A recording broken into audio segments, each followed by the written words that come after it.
Hey guys, welcome back to my channel. I know it's been a while. Please forgive me. This school year, I don't know about the other teachers that was posting like teaching information on their page about what's going on this school year, but this has been one of the most emotionally taxing school years on me personally and professionally ever. I don't know what it is. I don't know if it's because I switched from 4th to 5th. And like I said, I already know I was going to be faced with some thinking their preteen, like their phase that they go through at this point. But in my environment, it's like everybody is already, it's just October. Everybody just already here. Like, it's been a madhouse. I have a little wine glass that I got from the Dollar Tree. It is very super sturdy, and I do have some orange juice in here with some ice, so don't be thinking I'm sipping anything anything inappropriate. However, this is my channel and it's called the Teacher Juice Box, so I didn't say that I'll always be drinking juice. However, I miss you guys, and I wanted to talk to you about some stuff that I face and what I'm planning to do this season different than I actually have ever done in my whole life. I plan on battling S.A.D. And for some of you, you may not know what that is. S.A.D is called seasonal affective disorder. It's like when it get cold outside or the weather change period, your mood change and you become different than you normally would want to classify yourself. And for me, it happens in the winter. Some people, it happens in the summer.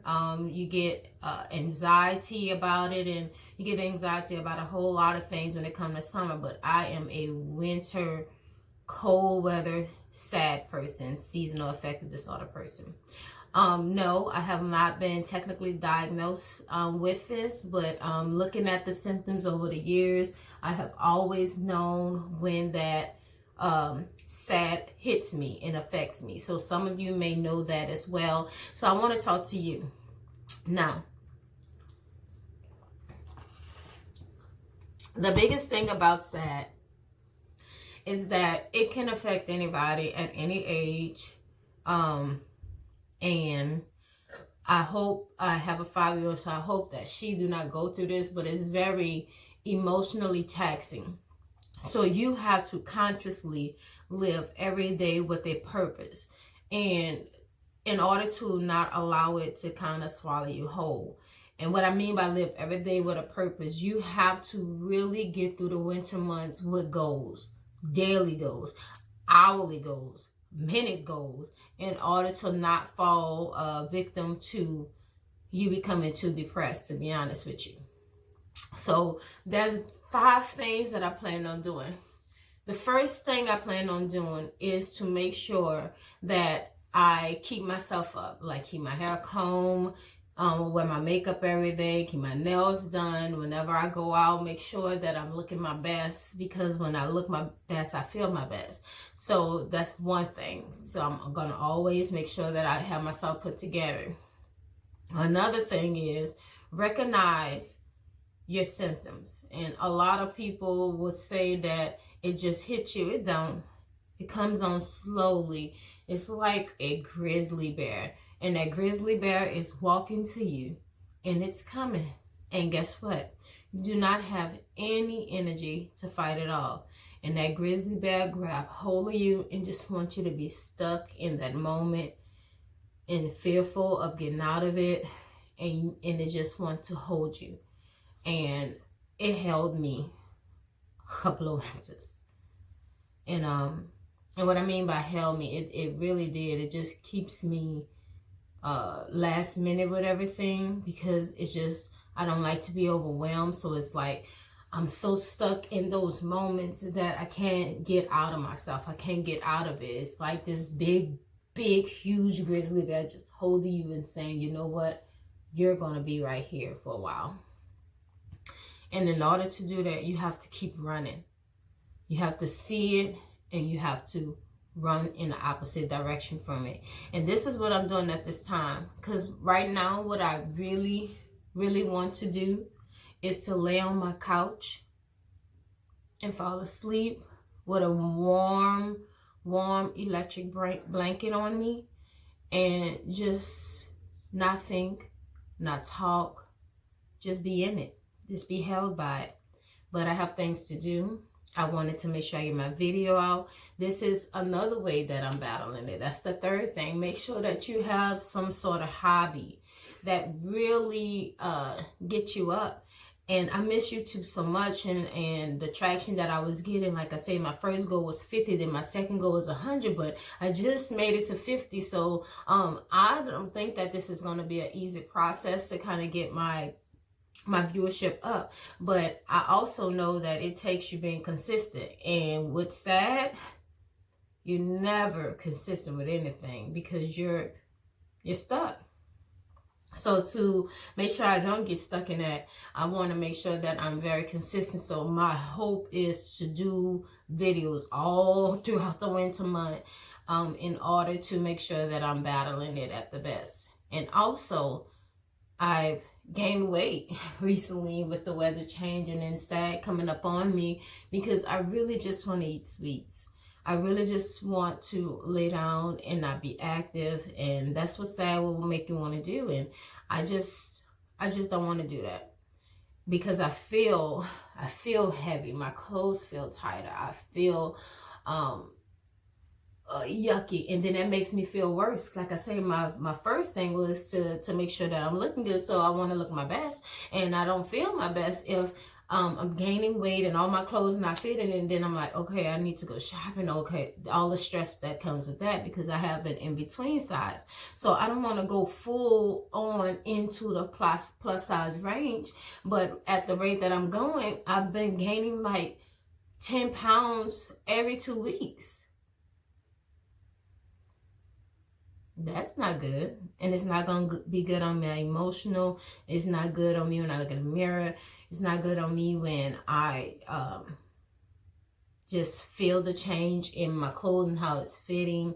I've been having instances at work where I have to pull up my pants, and my stomach been out if I wear like certain shirts and stuff. It's just been really, really uncomfortable, and I just do not want to do that.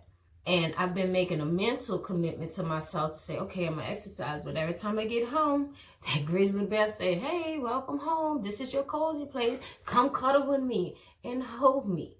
Hold me, hold me, hold me. And I just don't want to be held by it. I really want to say, you know what, this season will be different. So I want to stay busy with my hobby. The fourth thing that I want to do is to keep dates with my friends. Make time to visit them, go talk, clean up my house, invite people over this winter, have even quote unquote slumber parties or something. I really don't care. Just having people around that embodies good energy will be helpful, because my energy just want to be at peace, want to just lay around, want to just cuddle with this grizzly bear that's wanting to hold me, but I don't want to do that this year. I have lost a lot of time in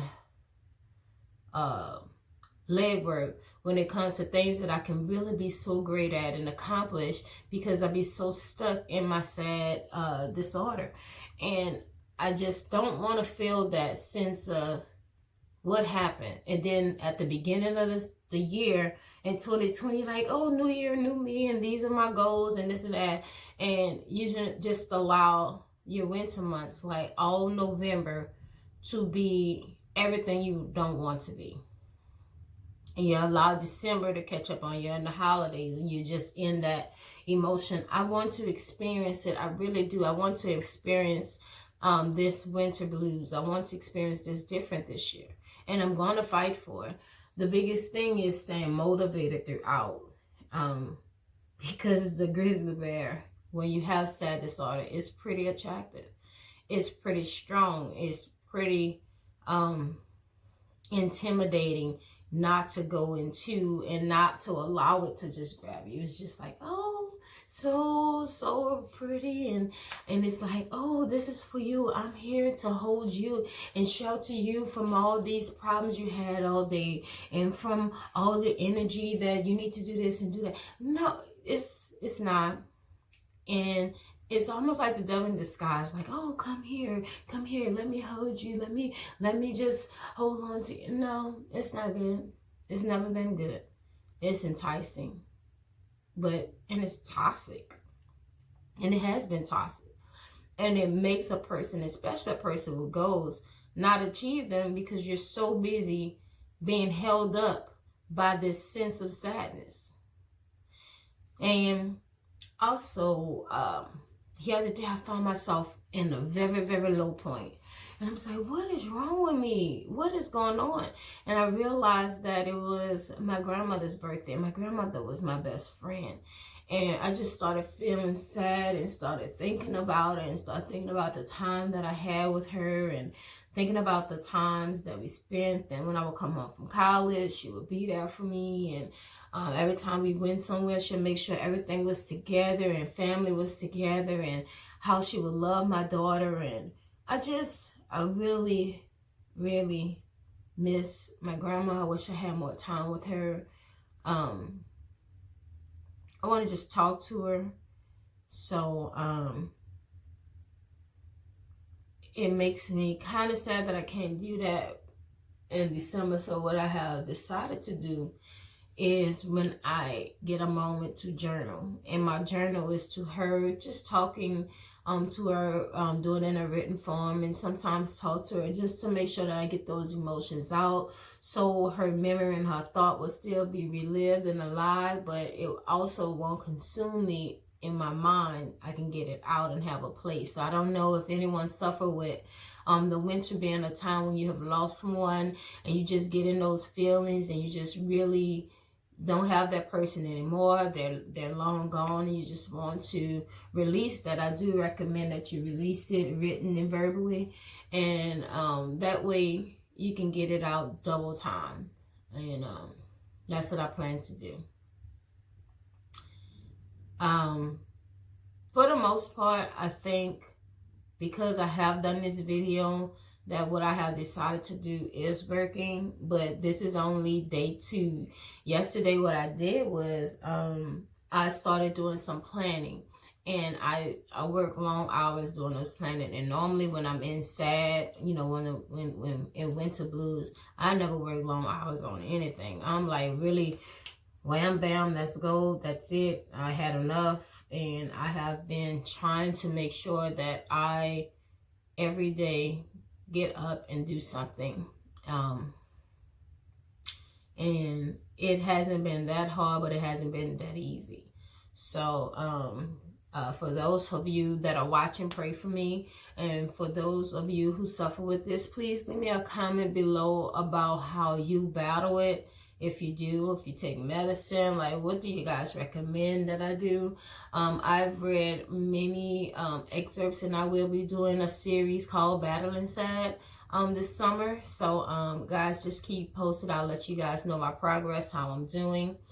Also, I have plenty of videos coming up, because I think I want to do you know how to do No Shave November for a cause. I want to do No S.A.D November. So I want to just come to you and just talk to you about how I'm facing it each day, what I decided to do, give you guys an update, and hopefully you like that content. And even if you don't like that content, I know that I'm using this content in order to work my way through depression, work my way through sadness. So either way, I think I'll be okay. With that being said, I really, really would love you guys to subscribe to my channel. Subscribe to my channel, and comment below. Thank you guys for your support so far. Hopefully, if this energy is finding yourself, run away from the bear. Run away from the grizzly. Every day was something to do. Say, not today, I'm busy, I got things to do, I got deadlines to meet, I cannot entertain you today. And that's what I have been telling myself. Every moment that I have, I'm spending it doing something, instead of getting sucked into instead of getting sucked into that energy. And guess what? It's only been a week that I've been battling. Last week, it came with a vengeance. It was like, hey, I'm here. Ready to deal with me? And I was not. And it held me and took me under.